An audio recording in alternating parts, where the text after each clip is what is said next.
నమస్తే. అమెరికాకు సంబంధించిన వార్త లేకుండా ఈ మధ్య పత్రికలు లేవు.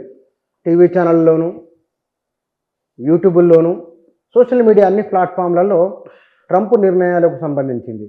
స్టాక్ మార్కెట్ పెరిగిందని, పతనమైందని, బంగారం ధర తగ్గింది, ఇట్లా చాలా అంశాలకు సంబంధించినవి వస్తూ ఉన్నాయి. మరి దేశాల మధ్య దేశాలకు ఎట్లాంటి సంబంధాలు ఉండబోతున్నాయి? ట్రంప్ పోటాపోటీగా సుంకాలు విధించడం వలన ఆర్థిక వ్యవస్థలు, ఆ దేశాల మధ్య రాజకీయ సంబంధాలు, మొత్తం ప్రపంచ దేశాల ప్రపంచ రాజకీయం ఎట్లా ఉండబోతున్నది, ఇవి మనం తెలుసుకుందాం. ప్రచ్ఛన్న యుద్ధం ముగిసిన తర్వాత అంతర్జాతీయ సంబంధాలు అంశం పైన పరిశోధన చేసిన వారు ప్రస్తుతం తెలంగాణ గ్రంథాలయ సంస్థల చైర్మన్ ప్రొఫెసర్ రియాజ్ గారు మన దగ్గర ఉన్నారు. వారితో మాట్లాడదు. సార్ నమస్కారం. మొట్టమొదటిసారిగా మీకు ధన్యవాదాలు సార్. అట్లాగే వీక్షకులకు ప్రేక్షకులందరికీ కూడా ధన్యవాదాలు. ఒక అద్భుతమైన టాపిక్ మీద మాట్లాడేందుకు నన్ను పిలిచి కొంత విషయాన్ని తెలియజేసే ప్రయత్నం చేస్తున్నాను. Thank you sir. ట్రంప్ నిర్ణయాలు, ఆయన వేగంగా తీసుకుంటున్న నిర్ణయాలు, దేశాల మీద ఆయన విధిస్తున్న సుంకాలు, వీటి కారణంగా అంతర్జాతీయ రాజకీయ సంబంధాలపైన ప్రభావము ఎట్లా ఉండబోతున్నది?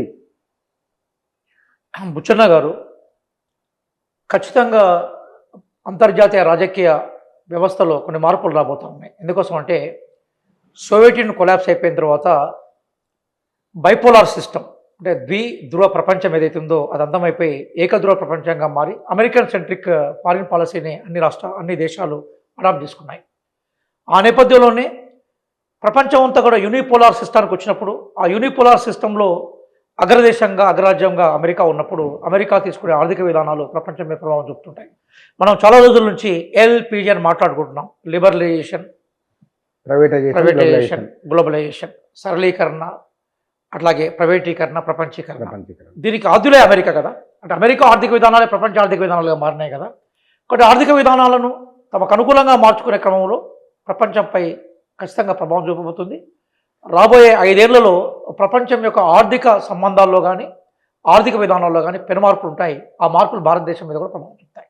1991 తర్వాత భారతదేశం చాలా మంచి మార్పులకి లోనైంది.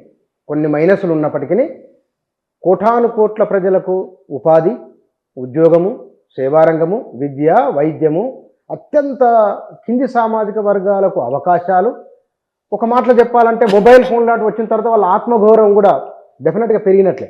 ఆత్మగౌరవం, ఈ అంశాలపైన ఈ ట్రంప్ నిర్ణయాల ప్రభావం ఎట్లా ఉండవచ్చు? దీనికి ఒక చారిత్రక నేపథ్యాన్ని కూడా మనం చూడాల్సి ఉంటుంది. ఒక సీనియర్ జర్నలిస్ట్గా మీ ద్వారా నేను వీక్షకులు చెప్పే ప్రయత్నం చేస్తాను. అదేంటంటే అమెరికా ఈజ్ అమెరికా. ఒకప్పుడు అది అంకుల్స్ టామ్స్ క్యాబిన్గా ఉండే అమెరికా. ఒకప్పుడు ప్రధానంగా ఇంగ్లాండ్లో ఎవరైతే బాగా నిరచరిత్ర ఉండేదో వాళ్ళను అమెరికాలో డంపు చేయడానికి ఉపయోగపడ్డ ఓ ద్వీపకల్పంగా, ఒక ఖండంగా ఉన్న అమెరికా చాలా కాలం వరకు అది ప్రధానంగా ఐసోలేషన్ పాలసీని అవలంబించింది.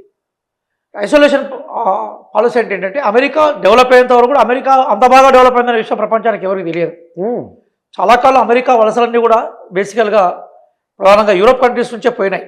అందుకోసమే ఎక్కువగా వాళ్ళు కన్జర్వేటివ్స్గా ఉంటారు. యూరోప్ నుంచి అక్కడికి పోయిన వాళ్ళు ఆ కన్జర్వేటివ్గా ఉండే క్రమంలోనే వాళ్ళు ఇప్పుడు అమెరికాలో మనకు కనిపించే రిపబ్లిక్ పార్టీని ఎక్కువగా ఓన్ చేసుకుంటారు.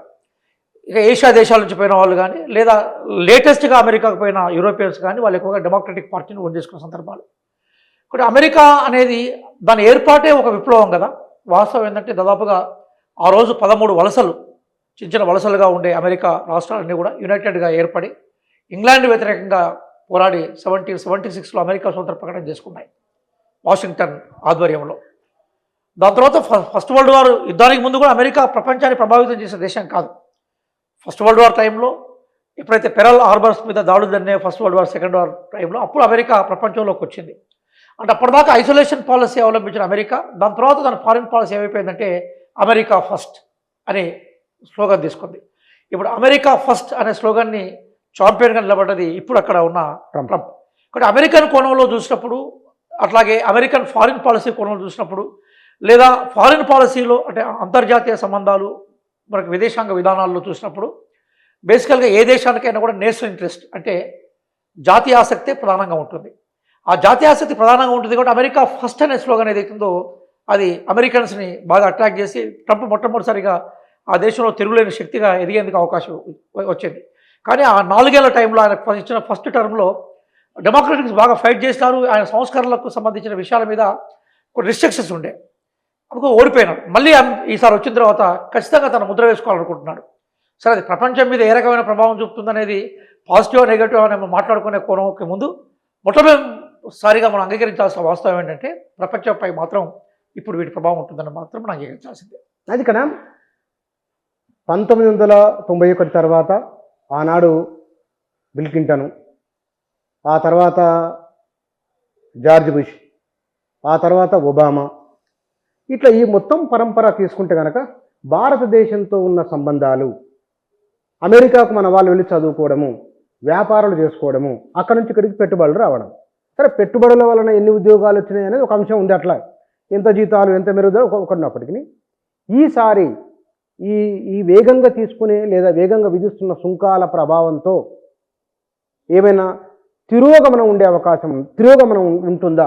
ఒక అంశం చెన్న ఏంటంటే బేసికల్గా ఐడియాలజీలో రిపబ్లిక్ పార్టీ ఏదైతే ఉందో అది ఎక్స్ట్రీమ్ నేషనలిస్టిక్ ఐడియాలజీని తీసుకున్న పార్టీ అది. సో అంతకుముందు ట్రంప్కు ముందు కూడా రిపబ్లిక్ పార్టీ గెలిచినప్పుడు బేసికల్గా వాళ్ళు ట్రంప్ అంత ఎక్స్ట్రీమ్గా పోలేదు. బుష్ కొంత ప్రయత్నం చేశాడు, అందుకోసమే గల్ఫ్ మీద యుద్ధాలను ప్రకటించాడు. ఇరాక్ పతనానికి అట్లాగే గల్ఫ్లో యుద్ధమేఘాలు ఆవరించేందుకు బుష్ విధానాలు కనబడుతూ ఉంటాయి. Senior bush, not junior bush. Junior bush ఎక్కువగా ఆర్థిక 90s దశకంలో. అయితే ట్రంప్ ఏంటంటే ఎక్స్ట్రీమ్ నేషనలిస్ట్ వాళ్ళ సందర్భంలో. కాబట్టి ఆయన ఏమంటే అమెరికా ఫస్ట్, ఆ స్లోగన్లోనే అమెరికన్ ఫస్ట్ అనే స్లోగన్ కూడా ఉంది. అమెరికన్ ఫస్ట్ అన్నప్పుడు బేసికల్గా ముందు అమెరికాలో ఉండే అందరూ వలసవాదులే. ఒరిజినల్స్ ఒబో రీజనల్ పీపుల్ చాలా తక్కువ అమెరికాలో. కాబట్టి అమెరికాకు వలస పోయిన దాంట్లో మొదటి తరం ఏదైతుందో వాళ్ళ సపోర్ట్ ట్రంప్కి ఉంది. వాళ్ళ కోసం ఏమైనా చేయాలనుకుంటా ఉన్నాడు. మిగతా దేశాలు నష్టపోతాయా, నేను డెమోక్రటిక్గా ఉండాలని అనుకోవట్లేదు ట్రంప్. నేను వాళ్ళకి ఏం చేయగలుగుతాను, అమెరికా ఫస్ట్ అనే స్లోగన్ ప్రపంచం ఎట్లా నిలబెట్టగలుగుతాను అనుకున్నాడు. 1991 తర్వాత ఏమైపోయిందంటే అమెరికా కొన్ని అవకాశాలు కలిసి వచ్చాయి. ఏమంటే సోవియట్ యూనియన్ కొలాప్స్ అయిపోయాక ఇంటర్నేషనల్ ఫినామినాలో అమెరికా ఒక్క దేశమే అగ్రాజ్యంగా ఉండే అవకాశం ఉంది. కానీ దాని తర్వాత ఏమైపోయిందంటే కొన్ని పరిణామాలు జరిగాయి. అంటే అమెరికన్ మోనోపోలిని ఛేదించే క్రమంలో భాగంగానే యూరోపియన్ యూనియన్ ఏర్పడ్డది. అంటే అమెరికా విపరీతమైన తన సెంట్రిక్ పోకడలను అరికట్టే క్రమంలో యూరోపియన్ యూనియన్ వచ్చిన తర్వాత ఏమైపోయిందంటే అమెరికాకు సంబంధించిన ఎకానమీ మోనోపోలి అక్కడిక్కడ బ్రేక్ అయింది. దాంతో అనుయంగా చైనా వచ్చింది. చైనా అంత తొందరగా ఎదుగుతుందని అమెరికా ఎక్స్పెక్ట్ చేయలేదు. నేను యూరోప్లో కొన్ని దేశాలు తిరిగాను నా రీసెర్చ్లో భాగంగా, నా స్టడీస్లో భాగంగా. ప్రతి షాప్లో కూడా చైనా ప్రొడక్ట్స్ ఉన్నాయి. ప్రధానంగా మ్యానుఫ్యాక్చర్ రంగం మీద పూర్తిగా చైనా పట్టుంది. అందుకోసం అమెరికా అనుకున్నట్టుగా అమెరికా మొనోపలి అనేది తను ఊహించిన లెవెల్లో తర్వాత కాలంలో కొనసాగలేకపోయింది. దాదాపు 2010 దశకం వరకు 20 సంవత్సరాలు 91 నుంచి మొదలుకుంటే 2000 వరకు బాగానే పట్టుకొచ్చింది అమెరికా. 2010 వరకు పట్టుకొచ్చింది. కానీ తర్వాత పోటీ ఏర్పడింది. అంటే ఇండియా లాంటి దేశాలు కూడా ఏం చేశాయంటే అమెరికాను పూర్తిగా అంగీకరించే క్రమాన్ని వ్యతిరేకిస్తూ కొంచెం అప్పటికే అమెరికాకు సంబంధించిన సాగలిపడే ధోరణులే మన దగ్గర ఉన్నాయి. కానీ బ్రిక్స్ ప్రయోగం జరిగింది. భారత్ కానీ, రష్యా కానీ, సౌత్ అమెరికా కానీ, బ్రెజిల్ కానీ ఒక ప్రయోగం చేశాం. అంటే పెద్ద ఎకానమీస్ అన్ని కలిసి, చైనా ఇవన్నీ కలిసి ఒక ప్రయోగం చేశాం. ఎందుకు ప్రయోగం చేశామంటే ఎకానమీ సస్టైన్ కావడం కోసం. కాబట్టి అమెరికా అనుకున్నట్టుగా తన మొనోపలి పూర్తిగా సమాజం మీద 100% పెట్టే ప్రయత్నం చేయలేకపోయింది. ఒక 70 to 70% ఇంపోజ్ చేసింది. ఇప్పుడు ఏమైపోయిందంటే ట్రంప్ 100% మొనోపలి తీసుకొచ్చే ప్రయత్నం చేస్తున్నాడు. మిగతా కూటములు కానీ మిగతా దేశాలు దాన్ని పూర్తిగా అంగీకరించే అవకాశం ఉండదు. కాబట్టి ఘటన ప్రతిఘటన పాలిటిక్స్ అంతర్జాతీయ రంగంలో స్టార్ట్ అయింది. ఇక్కడ ఈ సందర్భంలోనే ఒక వారం రోజుల కింద 10 రోజుల కింద బ్రిటన్ ప్రధానమంత్రి స్టార్మర్ మాట్లాడుతూ ప్రపంచీకరణ ముగిసింది అన్నారు. ప్రపంచీకరణ ముగియడం అంటే ప్రచ్ఛన్న యుద్ధం ముగియడం, రెండో ప్రపంచ యుద్ధానంతరం ప్రపంచీకరణ 90లో ప్రారంభం కావడం, 2024, 25, 26 అనుకోండి ప్రపంచీకరణ ముగియడం. అంటే ట్రంప్ తీసుకున్న నిర్ణయాలతో ఇప్పుడు ప్రపంచమే కుగ్రామం అనుకున్న దానికి ఏ దేశం ఆ దేశం స్వయంగా ఎదిగేందుకు కోసం వచ్చిన ఆపర్చునిటీ అనుకోవాలనా, లేదు ఆర్థిక వ్యవస్థలకు ఇది సంక్షోభ కాలం అని అనుకోవాలనా? అంటే బహుశా నేను వారి అభిప్రాయంతో నేను ఏకీభవించాను. ఎందుకోసం అంటే 16వ శతాబ్దం నుంచి ప్రపంచవ్యాప్తంగా జాతీయ రాజ్యాలు ఏర్పడ్డాయి. అంటే ఏ జాతికి ఆ జాతి ఒక రాజ్యంగా ఏర్పడ్డది, ప్రధానంగా యూరోప్ ఖండంలో. దాని తర్వాత ఏమైపోయిందంటే ఏ జాతికి ఆ జాతి ఏర్పడిన తర్వాత ఆ జాతికి సంబంధించిన ఉన్మాదము మొదటి ప్రపంచ యుద్ధానికి, రెండో ప్రపంచ యుద్ధానికి దారితీసింది. దారితీసిన తర్వాత ఏమైపోయిందంటే సెకండ్ వరల్డ్ వార్ తర్వాత ప్రపంచం మొత్తం అంగీకరించింది యుద్ధాలు వద్దనే క్రమంలో. 1990లో సోవియట్ యూనియన్ కొలాప్స్ అయిపోయిన తర్వాత ద్విధ్రువ ప్రపంచంపై ఏకధ్రువ ప్రపంచం వచ్చింది. ఇప్పుడు ప్రపంచం పెనవేసుకొని పోయింది. అంటే ఒక దేశం ఎగుమతులు మరొక దేశానికి రాకుండా, ఒక దేశం నుంచి దిగుమతులు రాకుండా ఏ దేశం కూడా సస్టైన్ అయ్యే పరిస్థితి లేదు. ఈవెన్ అమెరికాను మనం తీసుకున్నా కూడా భారతదేశం నుంచి మేజర్గా భారత్కు అమెరికాకు మధ్య దాదాపుగా $129 బిలియన్ ఎక్స్చేంజ్ నడుస్తూ ఉన్నది. అందులో ఫార్మటికల్ రంగం తీసుకున్నా, టెక్స్టైల్ రంగం తీసుకున్నా, అలాగే సాఫ్ట్వేర్ రంగం తీసుకున్నా, అలాగే మనకి బంగారు ఆభరణాలు అంటే మ్యానుఫ్యాక్చర్డ్ మనకి ఆర్నమెంట్స్ తీసుకున్నా కూడా ఇండియా మీద అమెరికా డిపెండ్ అవుతుంది ఈ ఇష్యూస్లో. అంటే పూర్తిగా ఇండియాను విస్మరించి కూడా అమెరికా ఎగ్జిస్ట్ అయ్యే అవకాశం ఉండదు. సరే ఎగ్జిస్ట్ అయినా కూడా డక్కిబొక్కిలు తింటుంది. అట్లాగే అమెరికా లేకుండా కూడా ప్రపంచంలో చాలా దేశాలు ఎగ్జిస్ట్ అయ్యే అవకాశం ఉంటుంది. అయితే ఇక్కడ మనం కోణాన్ని ఆవిష్కరించాల్సింది ఒక అప్పట్లాగా ఆఫ్ఘనిస్తాన్కు సైన్యాన్ని పంపడము, లేకుంటే వియత్నాంకు సైన్యాన్ని పంపడము, నార్త్ కొరియాకు సైన్యాన్ని పంపి ప్రపంచాన్ని తన ఆధీనంలో తెచ్చుకునే ప్రయత్నాన్ని బహుశా అమెరికా భవిష్యత్తులో చేసే అవకాశాలు తగ్గిపోయినాయి. అట్లా కాకుండా ఆర్థిక పరాధీనతను సృష్టించి ప్రపంచాన్ని గుప్పిట పెట్టుకోవాలనుకుంటుంది. ఇప్పుడు అందుకోసమే ఆయన రాగానే ఉక్రెయిన్ వారి మీద రష్యాను ఉక్రెయిన్ కూర్చోబెట్టే ప్రయత్నం చేసి ఉక్రెయిన్ అధ్యక్షుడికి వార్నింగ్ లాగా ఇచ్చాడు, నువ్వు నీ పందాన్ని మార్చుకోకుండా చాలా సీరియస్గా ఉంటుందని చెప్పాడు. అదే కోణంలో అంతకుముందు అమెరికా ఎక్కడెక్కడైతే ఈవెన్ ఇంటర్ఫేర్ అయిందో వాళ్ళకు కూడా వార్నింగ్ ఇచ్చాడు, మేము మీకు అనుకున్నట్టు మేము సహాయం చేయమని కొన్నాను. ఎందుకోసం అంటే ఒకప్పట్లాగా అమెరికా సైన్యాన్ని పంపి ప్రపంచాన్ని డిక్టేట్ చేసే పరిస్థితి ఇప్పుడు ప్రపంచంలో లేదు. అమెరికా మీద అది పెద్ద భారం అవుతుంది. ఆ భారం అమెరికాకు తలగబిజ్జి కూడా మారిపోయింది. కాబట్టి ఈరోజు ఆర్థిక పరాయీకరణ కింద పోయి నేను చెప్తే మీరు వినాలనే పాలసీకి వచ్చాడు ఆర్థిక దిగ్బంధం ద్వారా. అందుకోసం ఈరోజు సుంకాల ప్రయోగం మొదలుపెట్టాడు. సుంకాల ప్రయోగం అంటే ఏంటి అంటే ప్రధానంగా వేరే దేశం నుంచి అమెరికాకు ఏ వస్తువులు అయితే పోతాయో సహజంగా వాటి ధరలు పెరుగుతాయి ఆటోమేటిక్గా. వాటి ధరలు పెరిగినప్పుడు ఏమైందంటే లోకల్ గూడి యొక్క ధర తగ్గుతుంది, ఆ ధర పెరుగుతుంది. ఇప్పుడు ఉదాహరణకి ఇండియాలో ఒక షర్ట్ తయారు కావడానికి $300 దొరుకుతున్నాము. అదే షర్టును మనం చైనా నుంచి తీసుకొస్తే $150 వస్తుంది. అప్పుడు కస్టమర్ ఏం చేస్తాడు, $150 దొరికే చైనా షర్ట్ కొంటాడు, $300 దొరికే ఇండియా షర్ట్ కొనడు. ఇప్పుడు ఏమవుతుందంటే నువ్వు సుంకాన్ని బాగా పెంచడం వల్ల చైనా షర్ట్ ఆటోమేటిక్గా $500 పోతుంది, ఇండియా షర్ట్ $300 అయిపోతుంది. దాంతో ఏమైందంటే చైనా షర్ట్ కొనకుండా ఇండియా షర్ట్ కొనే ప్రయత్నం చేస్తాడు. ఇక్కడ అమెరికా ఫస్ట్ అనే కోణంలో ఏం చేసిందంటే అమెరికాకు ఏవైతే దిగుమతులు బయట నుంచి వస్తూ ఉంటాయో, ఎగుమతులు బయట దేశాల నుంచి వస్తుంటాయో వాటి మీద సుంకాలు వేస్తాడు. పెంచినప్పుడు అమెరికన్ వస్తువుల ధరలు ఆటోమేటిక్గా బయటి దేశాల నుంచి వచ్చే వస్తువుల ధరలతో పోలిస్తే తగ్గుతాయి. కాబట్టి అమెరికాకి సంబంధించిన కస్టమర్స్ అమెరికా వస్తువులే కొంటారు. అప్పుడు విదేశాల నుంచి వచ్చే వస్తువులు ఏవైతున్నాయో, వేరే దేశం నుంచి వచ్చే వస్తువులు ఏవైతున్నాయో అవి ఆగిపోతాయి. అప్పుడు ఆ ధరలు లాభాలు అమెరికన్ కంపెనీలకే వస్తాయి. ఇది దాని వెనుక బేసిక్ ఉద్దేశం. అయితే చాలామందికి అర్థం కావట్లేదు ఇది. అంటే స్వదేశీ పరిశ్రమలను ఎంకరేజ్ చేసే క్రమం అనుకోవచ్చు, లేదా విదేశీ ఎగుమతులను డిస్కరేజ్ చేసే ప్రయత్నం కావచ్చు. అట్లా కస్టమర్ ఛాయిస్ అమెరికా ఫస్ట్ అనే కోణంలో పోవాలనుకుంటాడు. మరి అదే విధానాన్ని కనుక మళ్ళీ రివర్స్ చేస్తే, ఇప్పుడు చైనా కూడా అమెరికా వస్తువుల మీద రివర్స్ చేసినప్పుడు చైనా కూడా ఆర్థికంగా ఉంటుంది. ఆ కోణంలో ఏ దేశం వస్తువులు ఆ దేశం కొన్నప్పుడు ప్రపంచీకరణ అంతమైనట్టే కదా అనేది బ్రిటన్ ప్రధాని యొక్క బేసిక్ ఉవాచ. కానీ అట్లా జరిగే అవకాశం లేదు. ఎందుకోసం అంటే గడిచిన 30 సంవత్సరాల నుంచి, అంటే 1990s నుంచి 2020 వరకు, 2025 వరకు 30 సంవత్సరాల నుంచి ప్రపంచంలో ఒక దేశం మరొక దేశం మీద పూర్తిగా ఆధారపడే వ్యవస్థకు వెళ్ళిపోయింది. కాబట్టి సంపూర్ణంగా ఒక దేశం యొక్క వస్తువులను ఎగుమతులు దిగుమతులు చేసుకోకుండా దేశాలు ఎగ్జిస్ట్ అయ్యే అవకాశం లేదు. అయితే ఈ క్రమంలో అమెరికాకి సంబంధించిన వస్తువులను మరింత కొనుగోలు శక్తి పెరిగి వాటినే కొనుక్కునే క్రమంలో తీసుకొచ్చిన ట్రంప్ విధానాలని అమెరికన్స్ కూడా వ్యతిరేకిస్తున్నారు. అందుకోసమే 90 రోజుల గడువును మళ్ళీ పొడిగించాడు. 90 రోజుల వరకు దీన్ని కాదన్నాడు. ఎందుకోసం అంటే మనం అనుకున్నట్టుగా లేదు. ఆయన ఒక పాలసీ పెట్టుకున్నాడు, కానీ అమెరికన్స్ కూడా దానికి సిద్ధంగా లేరు.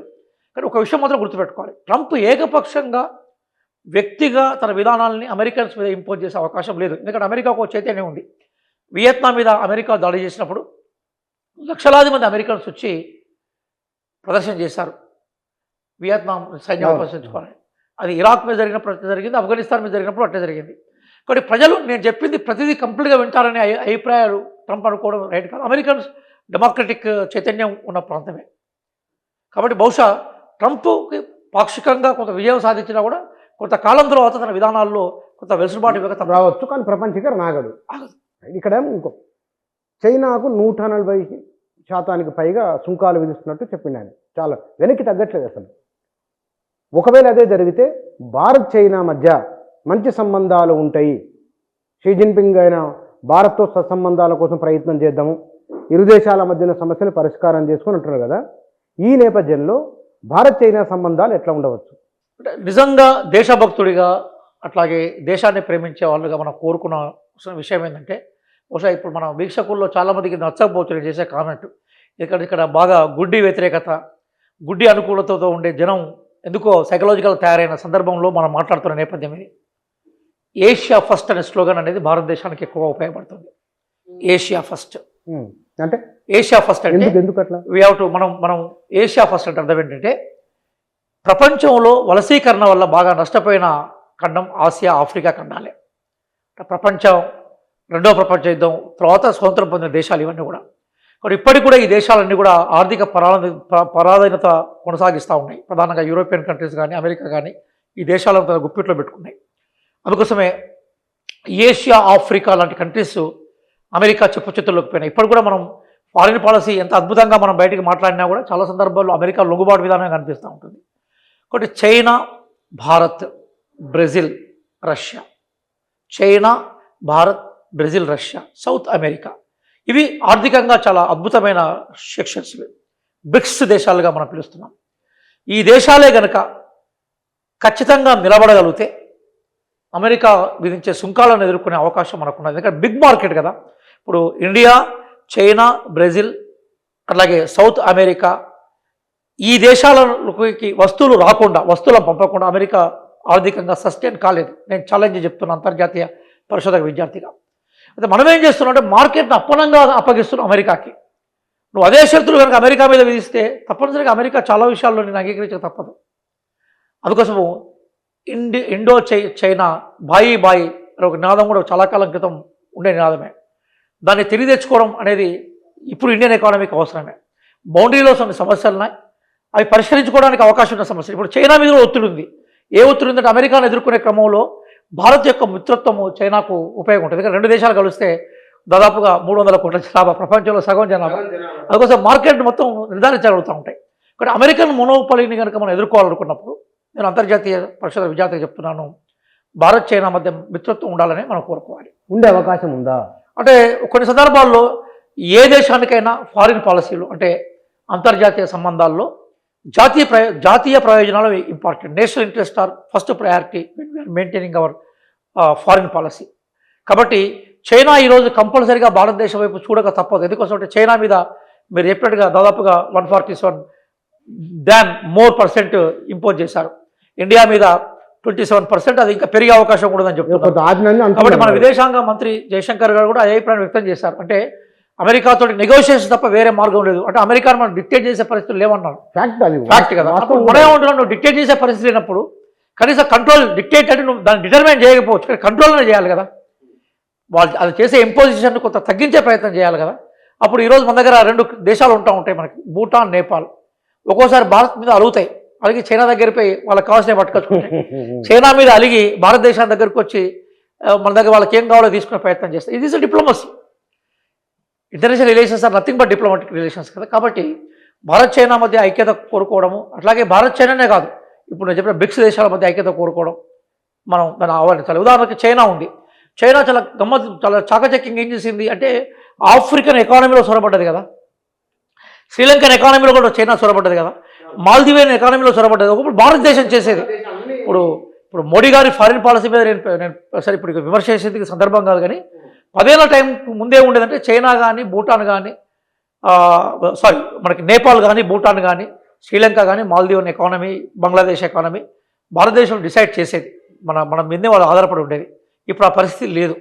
అందుకోసం మనకు గుజరాల్ డాక్ట్రిన్ అని ఒక డాక్ట్రిన్ ఉంటుంది. గుజరాల్ అని భారతదేశంలో చాలా కాలం విదేశీ వ్యవహారాల మంత్రిగా ఉన్నాడు, దాని తర్వాత భారత ప్రధానిగా ఉండాడు. ఆయన గుజరాల్ డాక్ట్రిన్ తీసుకొచ్చాడు. గుజరాల్ డాక్ట్రిన్ ఉద్దేశం ఏంటంటే, గుజరాల్ డాక్ట్రిన్ అంటే అర్థం ఏంటంటే, మొట్టమొదటిసారిగా నీ చుట్టుపక్కల దేశాలతోటి నువ్వు స్నేహాన్ని పాటించు, చుట్టుపక్కల దేశాలతోటి నీ మీద దేశాన్ని దూరం చేసుకో, అప్పుడు ఇక్కడ నువ్వు చాలా బలమైన పవర్గా ఉంటావు. అప్పుడు నీ ఫోకస్ అంతా ఏమైందంటే మొత్తం మిగతా ప్రపంచం మీద పడుతుంది, అంతర్జాతీయ శక్తిగా ఎదిగే ప్రయత్నం చేస్తూ ఉంటాం. ఇప్పుడు మన ఊళ్ళలో కూడా చూస్తూ ఉంటాం కదా, గట్టు పంచాయతీ ఉంటుంది ఇది అన్నదమ్ముల మధ్య. చచ్చిపోయేలా గట్టు పంచాయతీ దగ్గర ఉంటారు వాళ్ళు. ఆ గట్టు పంచాయతీ దాటి ఈయన ముందరిపోడు, ఆయన ముందరిపోడు, జీవితాలే పోతుంటాయి. కాబట్టి గట్టు పంచాయతీలను మనం తెంపుకోవాలి. ప్రధానంగా పాకిస్తాన్ మొన్నటిదాకా టెర్రరిజాన్ని బాగా ఎంకరేజ్ చేసి భారతదేశానికి చాలా ఇబ్బందిగా మారింది. పాకిస్తాన్ టెర్రరిస్ట్ స్పాన్సర్ దేశంగా అంతర్జాతీయ సమాజం కూడా గుర్తించింది. అదే సందర్భంలో పాకిస్తాన్ కొంత ఐసోలేట్ చేసుకుంటూ మిగతా దేశాల్లో ఉన్నాయి కదా, కనీసం ఆ దేశాలతో కొంత స్నేహాన్ని మనం తీసుకొని, అట్లాగే మనకు చాలా సందర్భాల్లో మనకు పక్కనే ఉండి విశాలమైన దేశంగా అగ్రికల్చర్ వ్యవస్థ నుంచి ఈరోజు ఇండస్ట్రియల్ వ్యవస్థగా మారిన చైనాతో సత్సంబంధాలు పెట్టుకుని తప్పేం కాదని నా ఉద్దేశం. తద్వారా మనం ఏమవుతుందంటే అమెరికన్ యొక్క ఇంటర్ఫియరెన్స్ మనం తగ్గించే ప్రయత్నం చేస్తాం. ఒకవేళ చైనా విషయంలో ట్రంప్ తగ్గకుంటే కనుక చైనా ప్రతీకారం తీర్చుకోదా? వీరు కూడా కౌంటర్ సుంకాలు విధిస్తారు.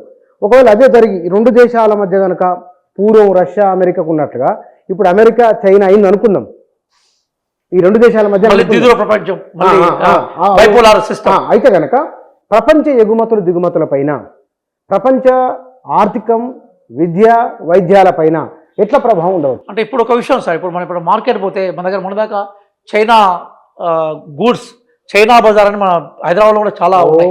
మనకు చైనా మధ్య కొంత సంబంధాలు బెలిసికొట్టిన తర్వాత ఆ చైనా బజార్ చిన్న బజార్గా మారిపోయింది. అన్ని వస్తువులు ఉంటాయి అక్కడ, అలా పోతే అన్ని దొరుకుతాయి. చైనా బజార్ అంటే ఏంటి, అక్కడి పోతే అన్ని దొరుకుతాయి. గుండు సూచి మొదలుకుంటే ఇక ఎవ్రీథింగ్ ప్రతి ఒక్కటి దొరుకుతుంది అనేది మనకు కూడా నానుడి. బేసికల్గా ఇప్పటికీ మనం ఎన్ని మాట్లాడినా కూడా మ్యానుఫ్యాక్చరింగ్ రంగంలో చైనాదే అగ్రగామి. చైనా యొక్క మొనోపాలిని నేను చెప్పినాను కదా, నేను ప్రపంచంలో దేశాలు తిరగడానికి పోయినప్పుడు ప్రతి మార్కెట్లో చైనా వస్తువులు ఉన్నాయి సార్. ప్రతి మార్కెట్లో చైనా వస్తువులు ఉన్నాయి. నాకు ఇండియన్ వస్తువులు ఏం కనబడ్డాయి అంటే టాటా సాల్ట్ కనబడ్డది. నాకు చాలా దేశాల్లో టాటా సాల్ట్ కనబడ్డది. ప్రతి మార్కెట్లో, ప్రతి సూపర్ మార్కెట్లో చైనా ఉంది, ఇంక్లూడింగ్ అమెరికాతో సహా. ఉప్పు లేదు అది మనం టాటా వాళ్ళు ప్రపంచంలో దాని మీద ఆధిపత్యం సంపాదించారు.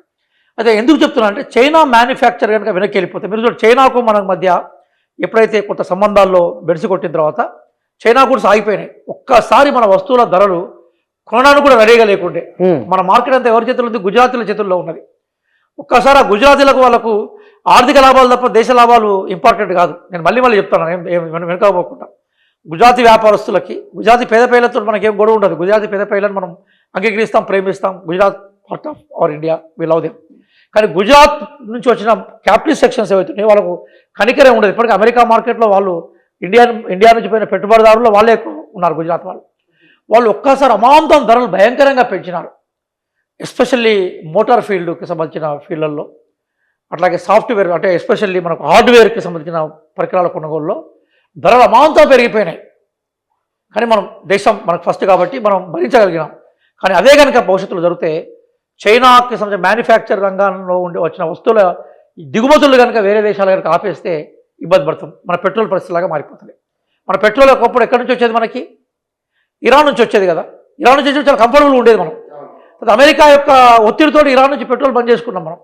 ఇప్పుడు పెట్రోల్ పరిస్థితి ఎట్లా ఉందో అందరూ మనం చూస్తూ ఉన్నాం. ధరలు లీటర్ అంతర్జాతీయ విపణిలో పెట్రోల్ ధర తగ్గినా మనం తగ్గించలేకపోతున్నాం. ఒకసారి గవర్నమెంట్కి ఇంటెన్షన్ తగ్గించట్లేదు ఒకటి. రెండోది ఏంటంటే నువ్వు నీ మిత్ర దేశాన్ని దూరం చేసుకున్నావు కదా. ఇండియాకు ఇరాన్కు మధ్య ఒక మిత్ర సంబంధాలు కొన్ని తరతరాల నుంచి అవుతున్నాయి. ఇక్కడ ఇరాన్కి పాకిస్తాన్ పడదు. అట్లా ఇండియాకు ఇరాన్కు మధ్య చాలా మంచి ఫ్రెండ్షిప్ ఉంది. అమెరికా యొక్క ప్రోద్బలంతో ఇరాన్ తోటి మనం దూరం అయిపోయినాం. అది మన మీద ప్రభావం చూపుతా ఉంది. ప్రపంచం మొత్తం కూడా అట్లా జరుగుతుంది.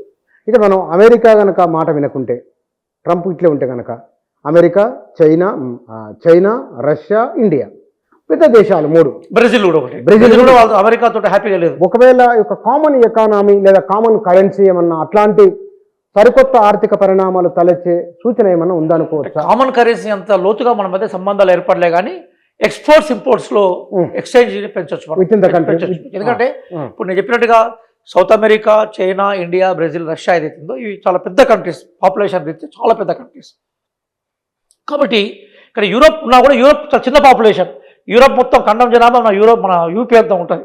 కాబట్టి యూరోప్తో కంపేర్ చేస్తే మన మార్కెట్స్ చాలా బిగ్ మార్కెట్స్. కాబట్టి ఈ బిగ్ మార్కెట్స్ కనుక మన చేతుల్లోకి వస్తే, అంటే అందరం కలిసి, అంటే ఈ దేశాలకు సంబంధించిన దేశాధినేతలు, గౌరవ ప్రధాని మోడీ గారితో సహా మిగతా వాళ్ళతో కలిసి కనుక ఒక ఒప్పందానికి వస్తే అమెరికన్ మోనోపలిజాన్ని మనం కొంతమేరకు కౌంటర్ చేసి గట్టిగా నిలబడే అవకాశం ఉంది. కానీ అడ్మినిస్ట్రేషన్లో ఉండే హెడ్స్ స్ట్రాంగ్గా ఉండాలి, అది గుర్తుపెట్టుకోవాలి మనం. ఒక విషయం మాత్రం చెప్తాను బుచ్చన్న, అదేంటంటే ఈరోజు మనకి ఆపరేషన్ మనకి ఆప్షనల్ ప్రాక్టికల్ ట్రైనింగ్ అని బాగా వచ్చింది. ఓపీటీ అంటే ఆప్షనల్ ప్రాక్టికల్ ట్రైనింగ్ అంటే అర్థం ఏంటంటే అమెరికాకు ఎవరైతే చదువుకోవడానికి పోతారో డిగ్రీ అయిపోయిన తర్వాత 3 సంవత్సరాలు వాళ్ళు ఏదన్నా ఒక అంశానికి సంబంధించిన ట్రైనింగ్ చేసేందుకు వాళ్ళకి అవకాశం ఉంటుంది. అది కూడా ఆప్షనల్, వాళ్ళు కోరుకున్న దాన్ని తీసుకునే అవకాశం ఉంటుంది. అయితే సహజంగా ఏమవుతుందంటే అమెరికాకు పోయే మన విద్యార్థులందరూ కూడా తల్లిదండ్రులు సగం డబ్బులు పంపిస్తే మిగతా సగం డబ్బుల్ని అక్కడ ఏదో చిన్న చిన్న పనులు చేసుకొని వాళ్ళు సమకూర్చుకుంటారు. ఒక్కోసారి వాళ్ళు కొంచెం సీనియారిటీ పెరిగిన తర్వాత ఇంటి దగ్గర నుంచి డబ్బులన్నింటినీ ఆపేసి వాళ్ళే సమకూర్చుకుంటారు. డిగ్రీ అయిపోయిన తర్వాత 3 ఏళ్లకు వాళ్ళకి ఏదో చిన్న పార్ట్ టైం ఉద్యోగం దొరుకుతుంది. ఆ పార్ట్ టైం ఉద్యోగంలో వాళ్ళు ఏం చేస్తారు, అమెరికన్ నేటివ్స్ కన్నా తక్కువ శాలరీస్ పనిచేస్తారు. కాబట్టి సహజంగా ఆ తక్కువ శాలరీస్కి పనిచేస్తారు కాబట్టి ఆ అమెరికన్ కంపెనీలు కూడా వీళ్ళకి అవకాశం ఇస్తారు పనిచేసేందుకు. అయితే 3 ఏళ్ళు అంటే డిగ్రీ అయిపోయాక 3 ఏళ్ళు హ్యాపీగా పనిచేసుకొని ఇక 3 ఏళ్లలో ఇక్కడ సెటిల్ అయిపోయి కంపెనీలోకి వెళ్ళిపోతారు. మళ్ళీ ఇండియాకు రారు, వాళ్ళు అక్కడనే ఉంటారు. ఇప్పుడు అమెరికా ఏం చేస్తుందంటే ఆప్షనల్ ప్రాక్టికల్ ట్రైనింగ్కి ఫుల్ స్టాప్ పెడుతుంది. డిగ్రీ అయిపోయిన తర్వాత 3 సంవత్సరాలు అమెరికాలో ఉండి ఉద్యోగం చేసుకునే అవకాశం ఉండేది, అమెరికాలో ఉండి ట్రైనింగ్ చేసుకునే అవకాశం ఉండేది, దానికి ఫుల్ స్టాప్ పెట్టబోతుంది. అంటే విద్యార్థి లక్షల కోట్ల రూపాయలు ఖర్చు పెట్టి అమెరికా పోయి చదువుకుంటాడు. ఎందుకు చదువుకుంటాడు, మళ్ళీ ఆ డబ్బులు మళ్ళీ వస్తాయని నమ్మకంతో. ఇప్పుడు డిగ్రీ అయిపోయాక ఆ అవకాశాన్ని ఫుల్ స్టాప్ పెడుతున్నారు. అప్పుడు వాళ్ళు ఆటోమేటిక్ డిగ్రీ అయిపోయాక ఇండియాకి వస్తారు. ఇండియాకి వచ్చి చేసేది ఏముంటుంది ఇక్కడ వాళ్ళు, ఆ డిగ్రీ ఇండియాలో ₹1,00,000 దొరుకుతుంది కదా, అక్కడ నువ్వు కోటి రూపాయలు పెట్టి డిగ్రీ చేయాల్సిన అవసరం ఉన్నది, ఉద్యోగం కోసమే కదా.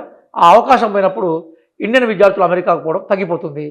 రెండోది ఏమవుతుందంటే అమెరికాలో ఉద్యోగ అవకాశాలకి కంప్లీట్గా భారతీయ విద్యార్థులు కాదు, ప్రపంచంలో మిగతా దేశాల విద్యార్థులకు కూడా అవకాశాలు పోతాయి. ఎవరికి అవకాశాలు వస్తాయి, అమెరికాలో ఉండే నేటివ్స్కి అవకాశాలు వస్తాయి. రైటిజం ఎందుకు బాగా అట్రాక్ట్ అవుతుంది, రైటిజాన్ని ఎందుకు లోకల్ పీపుల్ బాగా ఇష్టపడతారంటే రైటిజం బాగా ఉన్నప్పుడు ఏంటంటే నేషనలిజానికి ఎక్కువ ఇంపార్టెన్స్ ఉంటుంది, కాబట్టి లోకల్ ప్రయారిటీస్ పెరుగుతూ ఉంటాయి మనకి. అందుకోసం రైటిజం అంటూ ఉంటారు, అట్రాక్టివ్ కనబడుతూ ఉంటుంది. దీర్ఘకాలంలో దెబ్బతింటుంది వేరే విషయం, కానీ టెంపరీగా నీకు బెనిఫిట్స్ కనబడుతూ ఉంటాయి మనకి, టెంపరీగా బెనిఫిట్స్ కనబడతాయి. కానీ అక్కడే మొత్తం దిగుమతులపైన ఆధారపడిన అమెరికా పారిశ్రామిక ఉత్పత్తులు కానీ, ఫార్మా ఉత్పత్తులు కానీ, అగ్రికల్చర్ సంబంధించిన వాటి కానీ కొంత వారికి సరిపడా కొంత ఉన్నప్పటికీ మిగతా చాలా అంశాలు ప్రపంచపైన ఆధారపడి ఉంది. ప్రపంచమే అమెరికా మీద కూడా ఇట్లాగే చేస్తే ఏమిటి అమెరికా పరిస్థితి? అమెరికా ఐసోలేషన్ అయిపోతుంది. కానీ అమెరికాను అంత ఈజీగా అంచనా వేసే అవకాశం కూడా బుచ్చన్న గారు. అమెరికా దగ్గర చాలా రిసోర్స్ ఉన్నాయి. ఇప్పటికీ ప్రపంచంలో దొరికే వెండిలో సగం వెండి అమెరికాలోనే ఉంది, కాపర్లో సగం దాదాపు ఆల్మోస్ట్ ఆల్ కాపర్ అమెరికాలో ఉంది. ఇప్పటికీ కెనడా పైన ఒక అలాస్కా అని ఒక ప్రాంతం ఉంటుంది, ఒకప్పుడు అది కెనడా, అది అమెరికా బెదిరించి కొనుక్కున్నది, ఇంకా డబ్బులు పూర్తిగా ఇవ్వనట్టుంది. అలాస్కాలో అపారమైన పెట్రోల్ రిసోర్స్ ఉన్నాయి. కాబట్టి అమెరికా సస్టైన్ కాగలిగే శక్తి దానికి ఉందనే అహంభావమే కదా. అందుకోసం చాలా కాలం వరకు ఐసెన్హోవర్ అమెరికాను దశాదిశ నిర్దేశించినప్పుడు అమెరికా పూర్తిగా ఐసోలేషన్ పాలసీ తీసుకుంది. ప్రపంచంలో ఏ దేశాలతో సంబంధం లేకుండా ఎగ్జిస్ట్ కాగలిగింది, అవి అభివృద్ధి చెందింది. కాబట్టి అమెరికా ఫస్ట్ అనే స్లోగన్ తీసుకునే క్రమంలో మా రిసోర్సెస్ మాకున్నాయి, మేము సస్టైన్ కాగలుగుతామనే నమ్మకం తోటే ఈరోజు ట్రంప్ అంత మూర్ఖంగా ప్రవర్తించిన వాదన కూడా బలంగా ఉంది. కానీ ఇక్కడ 1945 రెండో ప్రపంచ యుద్ధం ముగిసిన తర్వాత ప్రపంచ అగ్రదేశంగా అమెరికా ఎమర్జ్ అయింది. అంతకు ముందు ఐసోలేషన్ మీరు అన్నారు కదా, అసలు అమెరికా ఎట్లా ఉండేది అంతర్గతంగా, ఈ ఇంత గ్రోత్కు ఐసెన్హోవర్ చేసింది ఏమిటి? బేసికల్గా ఏంటంటే అమెరికాకు ఉన్న ఒక గిఫ్ట్ ఏంటంటే ఒకటో నేచురల్ రిసోర్సెస్ ఎక్కువగా ఉన్నాయి సార్. చాలా కాలం వరకు హ్యూమన్ హ్యాబిటేషన్ లేని ప్రాంతం అది. అంటే ప్రపంచంలో ఎవరు పోయి అక్కడ అమెరికాలో సెటిల్ కాలేదు. క్రమక్రమంగా యూరోపియన్స్, ఇంగ్లాండ్ వాళ్ళు పోయినారు, తర్వాత జర్మనీ వాళ్ళు ఇట్లా పోయినారు. ఆ టైంలో ఆ నేచురల్ రిసోర్సెస్ని కాపాడుకునే దాన్ని బయటకు తీసే క్రమంలో స్లేవరీని బాగా ప్రోత్సహించారు. ఆఫ్రికా నుంచి భయంకరంగా బానిసలను పట్టుకొచ్చారు. ఆఫ్రికన్స్ రాత్రిలో మీరు ఒక కూంటా కింటే హీరోగా ఉండే ఒక నవల ఉంటుంది, దాని పేరు 7 తరాలు. ఎంత అద్భుతమైన నవల. నేను మన ప్రేక్షకులందరికీ, వీక్షకులందరికీ, మిత్రులందరికీ నా ఆదాయం ఏంటంటే మీరు అమెరికా అర్థం కావాలంటే 7 తరాలు చదవండి మీరు ఒకసారి. 7 తరాలు చదివితే అమెరికా చాలా అర్థమవుతుంది మనకు. ఆ 7 తరాల్లో సజీవంగా చెప్తాడు ఆయన, ఎలక్సేలి 7 తరాల వెనకకి వెళ్ళిపోయి చెప్తుంటారు. ఆ క్రమంలో బానిసలు బాగా ఉపయోగించుకుని విపరీతమైన సర్ప్లస్ను క్రియేట్ చేసుకుంది అమెరికా. ఇప్పుడు బ్లాక్స్కి ఎందుకు ఇండియన్స్ మీద కోపము, ఎందుకు కోపం అంటే ఆ బ్లాక్స్ యొక్క శ్రమ వల్లనే అమెరికా డెవలప్ అయిందని వాళ్ళ అభిప్రాయం. మరి కాదనలేము మనం, నిజంగా వాళ్ళ శ్రమ ఉంది. కానీ తర్వాత వలసలు బాగా పెరిగిపోయిన తర్వాత ఆ లోకల్ బ్లాక్స్ ఎవరైతే వాళ్ళ తాతల తండ్రులు అమెరికా డెవలప్మెంట్ కోసం ప్రయత్నం చేస్తారో వాళ్ళకి ఉద్యోగాలు లేకుండా అయిపోయినాయి. ఫలితరం అమెరికన్ కుటుంబాలకు ఉద్యోగాలు లేకుండా అయిపోయినాయి. ఎందుకంటే అమెరికాలో మీకు తెలుసు కదా, సేవింగ్ ఉండదు. ఎందుకోసం అంటే తండ్రి సంపాదించిన ఆస్తి కొడుక్కి కూతురికి వచ్చే మనలాగా మొత్తం ఎంత కూడా పెడితే అంత మొత్తం రాదు కదా వాళ్ళకి. ఓ 10% 15% దాన్ని కూడా మొత్తం ట్యాక్స్ అని పే చేసిన తర్వాత అతి కష్టం మీద ఆ డబ్బులు వస్తాయి, గవర్నమెంట్కి వెళ్ళిపోతాయి. కాబట్టి మనలాగా సేవింగ్ ఒక 100 తరాల ముందు వరకు కూడబెట్టే కల్చర్ లేదు మన దగ్గర. పొలిటికల్ లీడర్స్ మీద చాలామందికి ఎందుకు కోపం ఉంటుంది, ఇండస్ట్రియల్స్ మీద ఎందుకు కోపం ఉంటుంది, ఎందుకంటే మన ఇండియాలో చారిటీ ఉండదు, తక్కువ ఉంటుంది. ఎందుకు చారిటీ తక్కువ ఉంటుందంటే వేరే దేశాలతో పోలిస్తే నీ సంపదని నీ సంతానానికి ఇచ్చే అవకాశం ఉంటుంది కదా. అమెరికాలో తెలియదు కాబట్టి సహజంగా ఏమైందంటే ఆ డబ్బులు ఏవైతున్నాయి అమెరికాలో బ్లాక్ అయిన డబ్బులు మాసిస్ట్ అని బ్లాక్స్ చెప్తారు, ప్రధానంగా లోకల్ అమెరికన్స్ ముందు తరం చెప్తారు. అయితే ఈరోజు ఏమైపోయిందంటే ఈ మనకు ట్రంప్ వచ్చిన తర్వాత ఖచ్చితంగా ఆ సెక్షన్స్ వైపు అంటే తొలితరం అమెరికన్స్ వైపు ఆయన పూర్తిగా రైటిజం వైపు బాగా మళ్ళాడు. దాంతో ఏమైందంటే మీరు చెప్పినట్టుగా ఈ మధ్య కాలంలో వలసపోయిన వాళ్ళకి ఇబ్బంది ఉంది. ఇప్పుడు గ్రీన్ కార్డు హోల్డర్లు చెప్పుకునే వాళ్ళు కూడా భద్రత లేదు, దానికి కూడా విలువ లేదు. కానీ ఆయన ఇంకో నిదానం కూడా ఇచ్చాడు ట్రంప్. ఏమంటే ఇంకోటి గోల్డ్ కార్డు పట్టుకొచ్చాడు. అంటే ప్రపంచంలో ధనవంతులారా నా దగ్గర రండి, ఎంత దారుణం, నా డబ్బులు పెట్టి నా దగ్గర రమ్మంటున్నారు. మనం అప్పుడు మనం ఎక్కడికి పిక్నిక్లకు పోతుంటాం, ఎక్స్కర్షన్ పోతాం, టూరిజం పోతుంటాం, డబ్బున్న వాళ్ళకే అక్కడ అన్ని సౌకర్యాలు ఉంటూ ఉంటాయి. అంటే అమెరికాని ఒక ధనవంతుల దేశంగా కాపాడుకునే ప్రయత్నం చేస్తున్నాడు. దానికోసం ధనవంతులకు సంబంధించిన దేశంగా మార్చబోతున్నాడు. మన మిగతా దేశాలన్నీ కనుక కలిస్తే చలిచీమల చేత కొండ చిలువ చచ్చినట్టంటే అమెరికా కూడా క్లోజ్ అయిపోతుంది. కొంచెం ట్రంప్ చెప్పినట్టుగా అమెరికా ఐసోలేషన్ పాలసీ అనేది 100 ఏళ్ల క్రితం వర్కౌట్ అయింది, కానీ ఇప్పుడు వర్కౌట్ అయ్యే అవకాశం లేదు. కానీ వల్ల మన వాళ్ళు అమెరికా వెళ్ళి చదువుకోవడం, అమెరికా డెస్టినేషన్ అమెరికా, ఈ విధానం ఇట్లే కొనసాగితే భారతీయులకు ప్రత్యామ్నాయంగా మనమే ఎదిగే అవకాశం ఏ మేరకున్నది లేదు, ఇతర దేశాల కంటే ఏ దేశం వైపు మన వాళ్ళు చూసే అవకాశం భవిష్యత్తు కోసం. ఒక్కటి ముచ్చన్న గారు, ఇప్పుడు దీన్ని బ్రెయిన్ డ్రైన్ అన్నాం మనం. అంటే వాస్తవంగా బ్రెయిన్స్ ఏవైతున్నాయో అవి బేసికల్గా వలస వెళ్ళిపోయినాయి అక్కడికి. అంటే వాళ్ళు అమెరికన్స్ ఏం చేస్తారు, చాలా బ్రిలియన్స్ని తీసుకుంటారు. ఒక దేశంలో ఉన్న బ్రిలియన్స్ అంతా అమెరికా రావాలని కోరుకుంటారు. ఇప్పుడు గోల్డ్ కార్డు ద్వారా ఒక దేశంలో ఉన్న ధనవంతులందరూ అమెరికా రావాలని కోరుకుంటున్నారు. అంటే మిగతా దేశాలను నిర్వీర్యం చేసి వాళ్ళు ఎదగాలనుకుంటున్నారు. ఇండియన్ ఫారిన్ పాలసీ అనేది స్థిరంగా ఉండాలి. మనం ఇందిరాగాంధీ గారి టైంలో కానీ అంతకుముందు నెహ్రూ గారు కానీ ఒక అద్భుతమైన ఫారిన్ పాలసీ తీసుకొచ్చారు, నాన్ అలైన్ మూమెంట్.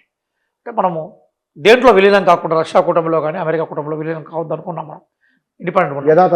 కానీ తర్వాత కాలంలో పరిస్థితులు సోవియట్ యూనియన్ కొలాప్స్ అయిపోయినాక కొంత అమెరికా వైపు మొగ్గు చూపకుండా కూడా సస్టైన్ అయ్యే అవకాశం లేదు. ఇప్పుడున్న గవర్నమెంట్ అయితే పూర్తిగా అమెరికన్ బేస్డే తీసుకున్నది. ఇప్పుడు మనం ఇన్ని మాట్లాడుతున్నాం కదా, ఆయన ప్రపంచంలో మొట్టమొదటిసారిగా అబ్కీ బార్ ట్రంప్ సర్కార్ అని నినాదం చేసిన ఏకైక ప్రపంచంలో ఉంటుంటే మన మోడీ గారు. వాస్తవిక తర్వాత ఆయన ఇప్పుడు పెద్ద అట్లా అని చెప్పేసి వారు మోడీ గారికి ఇప్పుడు మన భారతదేశానికి సుంకాలు రాయితీ ఇచ్చే సందర్భం కూడా ఏమీ లేదు. అంటే వాళ్ళ నినాదంలో ఫారిన్ పాలసీ ఉంటున్నప్పుడు తన ప్రయోజనాల కోసం అమెరికా ఏమైనా చేయగలుగుతున్న విషయం అర్థమవుతుంది. వాళ్ళు ఆయుధాలు అమ్మడం కోసం ఇక్కడికి వచ్చి ఆయన ఇండియాలో పర్యటన చేశాడు, మళ్ళీ పాకిస్తాన్లో పర్యటన చేసిపోయినాడు. That is American foreign policy. ఎందుకంటే అమెరికన్స్ ఫారిన్ పాలసీ అనేది తనకు అమెరికాకు అనుకూలంగా ఉంటుంది తప్ప మిగతా ఏ దేశాలకు కూడా అనుకూలంగా ఉండదు. ఇప్పటికైనా భారతదేశం సస్టైన్ కావడం కోసం తన మీద నిలబడగాలి. బ్రెయిన్ డ్రైన్ ద్వారా పోయే యువతకు ఇక్కడ ఎంప్లాయ్మెంట్ ఆపర్చునిటీ తీసుకోగలగాలి. ఇంతకుముందు చెప్పినట్టు ఒక ఆల్టర్నేటివ్ మార్కెట్ మనం క్రియేట్ చేసుకోగలగాలి. చేసుకోకుండా ఏమైందంటే ఒకప్పుడు అమెరికా మీద బాగా ఆధారపడి అమెరికా ఎప్పుడైతే తన సంపదను ఆపేసిందో ఘోరంగా పత్రమైన వెనుజులా లాగా మన పరిస్థితి అయిపోతుంది, ఘోరంగా పత్రమైన అర్జెంటీనా లాగా మన పత్రం అయిపోతుంది. కాబట్టి అమెరికా ఆధారిత విదేశాంగ విధానం నుంచి స్వతంత్ర విదేశ విధానంగానే మనం అవలంబించాలి. అది భారత్ ముందున్న ఆప్షన్. మన వాళ్ళు అంటే చదువుకోవడానికి ఎక్కడ సెకండ్ ఆప్షన్ ఏముంది? ఇప్పుడు ప్రపంచంలో బేసికల్గా అంటే కెనడా ప్రధానంగా విశాలమైన కంట్రీ, రిసోర్స్ ఉన్నాయి. అమెరికా కన్నా కెనడానే భౌగోళికంగా పెద్దగా ఉంటుంది. ఆస్ట్రేలియా ఉంది, న్యూజిలాండ్ ఉంది. ఇవి కొంత మనకు కనిపిస్తున్నాయి. అట్లాగే ప్రధానంగా జనరల్గా సేవారంగంలో పనిచేసేందుకు గల్ఫ్ దేశాలు ఉన్నాయి. అక్కడ పారిశ్రామిక రంగం కాదు కానీ సేవారంగం సర్వీసెస్ చేసేందుకు ఉన్నాయి. కాబట్టి ఆల్టర్నేటివ్ దాంట్లో ప్రపంచంలో ఎన్ని దేశాలు ఇప్పుడు కొత్త దేశం ఏదైనా కనుగొనబడితే సంతోషపడే వాళ్ళు భారతీయులు ఉంటారు. ఎందుకంటే అక్కడ పోయి జీవించవచ్చు. జనాభా పెద్దది కదా మనది, స్కిల్స్ ఉన్నాయి, మన భారతీయుల దగ్గర స్కిల్స్ కూడా ఉన్నాయి, హానెస్ట్గా పనిచేస్తారనే ఒక నేపథ్యం కూడా ఉంది. కాబట్టి ప్రపంచం అంతా భారతీయులను ఇప్పుడు ప్రధానంగా భారతీయ టీచర్లకు ప్రపంచంలో చాలా డిమాండ్ ఉంది. అయితే నేనేమంటున్నానంటే ప్రపంచం మొత్తం కూడా మనము సంబంధాలు పెంచుకోవాలి, అవకాశాలు పెంచుకోవాలి. ప్రధానంగా కెనడా, ఆస్ట్రేలియా, న్యూజిలాండ్లు ఎక్కువగా ఆఫర్ చేస్తున్నాయి. ఆ దిశగా గల్ఫ్ దేశాల్లో కూడా అవకాశాలు ఉన్నాయి. ఆ దిశగా భారతదేశ విదేశాంగ విధానం ఉండాలి. అదే క్రమంలో బ్రిక్స్ని బలోపేతం చేయడం అనేది ఒక ఆల్టర్నేటివ్గా కనబడుతుంది. కానీ ఇక్కడ ఆ మధ్య చాలా దేశాలలో అంటే ప్రపంచీకరణ 1, 2, 3, 4 స్టేజీలు అయిపోయిన తర్వాత ఈ 4 దశల్లో విస్తృతమైన అవకాశాలు రావడం, అవకాశాలు తెలివిగల వాళ్ళు ప్రతిభ ఉన్నవాళ్ళు, టాలెంట్ ఉన్నవాళ్ళు కమ్యూనికేషన్ టెక్నాలజీలో వెళ్ళి వాటిని తీసుకోవడం, స్థానికులకు వాళ్ళకు మధ్య ఘర్షణ రావడం, ఇది అమెరికా ఫస్ట్ అని అమెరికా లాంటి దేశం నినాదం తీసుకోవడం, ఇవన్నీ తీసుకున్నప్పుడు ఆయా దేశాలు డ్రెయిన్ ఎక్కడైతే ఉన్నదో అవి నిలుపుదల చేసుకొని ఆయా దేశాలు ఎదిగేందుకోసమై వచ్చిన ఒక అద్భుతమైన అవకాశంగా దీన్ని చూడవచ్చా? అయితే ఎట్లా? కమ్యూనిస్టులు వ్యతిరేకించినట్టుగా ప్రపంచీకరణ నేను పూర్తిగా వ్యతిరేకించాను. ఇప్పుడు కమ్యూనిస్ట్ పార్టీలో నా ప్లేస్లో మీరు ఎవరిని కూర్చోబెట్టి మాట్లాడినా కూడా వెంటనే నేను అట్లా ప్రపంచీకరణ వల్ల చాలా దేశాలకు చాలా లాభాలు జరిగాయి. మనకు కూడా పెరిగింది. మన పిల్లలు అమెరికాకు పోయినారు, మంచి జీవితం ఉంది, ఇక్కడికి వస్తే ఫ్లాట్లు కొనుక్కున్నారు, అపార్ట్మెంట్లు కొనుక్కున్నారు, మన ఎకానమీ ఒకసారి బూస్టప్ అయిపోయింది, పిల్లల్లో కూడా స్కిల్స్ పెరిగాయి బాగా. అలాగే లాంగ్వేజ్ అవసరం ఏర్పడడం వల్ల భారతీయులు మంచి ఇంగ్లీష్ మాట్లాడతారు కాబట్టి ప్రపంచవ్యాప్తంగా అవకాశాలు వచ్చాయి. మనం వీటి ఏమి కాదనట్లేదు. ఇక్కడ విషయం ఏంటంటే మీరు చెప్పినట్టుగా ప్రపంచంలో అవకాశాలు ఉంటాయి. ఆ అవకాశాలను మనం కాపాడుకునే ప్రయత్నాన్ని దేశంగా దాన్ని ఇంపార్టెన్స్ గుర్తించాలి. కాబట్టి అమెరికన్ సెంట్రిక్ ఫారిన్ పాలసీ నుంచి మనం బయటపడాలి. అమెరికాకి ఇచ్చే ప్రయారిటీ అమెరికాకి ఇవ్వాలి కాదనట్లేదు. అదే సందర్భంలో ఇప్పుడు మీరు చెప్పినట్టుగా నువ్వు ఇప్పుడు ఏ బీటెక్ విద్యార్థి దగ్గరికి వెళ్ళి మీరు మైక్ పెట్టండి, ఏ ఎంబీఏ విద్యార్థి దగ్గరికి వెళ్ళి మైక్ పెట్టండి, ఏ ఎంబీబీఎస్ విద్యార్థి దగ్గరికి వెళ్ళినా మైక్ పెట్టండి. వాళ్ళు చెప్పేది ఏంటిది? దేర్ డెస్టినేషన్ ఈజ్ అమెరికా అంటారు వాళ్ళు. ఎందుకు నువ్వు బీటెక్ చదువుతుంటే అమెరికా పోవాలంటాడు అంతే అన్నట్లు. అంటే అమెరికాను ఆ లెవెల్లో వీళ్ళు ఓన్ చేసుకోగలిగినారు. కానీ అమెరికా ఇండియా కాదు కదా, అదొక సపరేట్ కంట్రీ కదా. వాళ్ళు అవసరం ఉన్న రోజులు నేను వాడుకుంటారు, నేను అవసరం లేనప్పుడు నేను వెనుక కూడా పంపిస్తాను. ట్రైన్లో పట్టుకొచ్చి ఇక్కడ వదిలిపెట్టలే. దాని మీద షారుఖ్ ఖాన్ కూడా సినిమా కూడా వచ్చింది.